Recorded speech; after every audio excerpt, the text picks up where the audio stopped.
俄罗斯有一个地铁投入运行啊，说什么吹牛跟中国地铁一样长了，世界最长的了，如何如何，肉麻的要死啊！我觉得这个一个破地铁通行，还得演这么一场戏，他们真的是要完蛋了。Как вы думаете, какой будет ответ? Разрешаю. Пуск большого кольца. 现场，莫斯科市长索比亚尼请求普京允许地铁的环线投入运营。真他娘肉麻呀！肉麻人浑身起鸡皮疙瘩。За метро. Как вы думаете, какой будет ответ?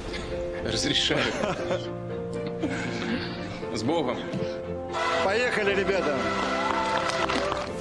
这市长不活脱脱是个奴才吗？什么是70公里长的大环线，世界上最长的地铁环线，甚至比领头羊我们中国朋友的北京地铁环线还要长，嗨，恶心死，是吧？祝日他们早日完蛋吧。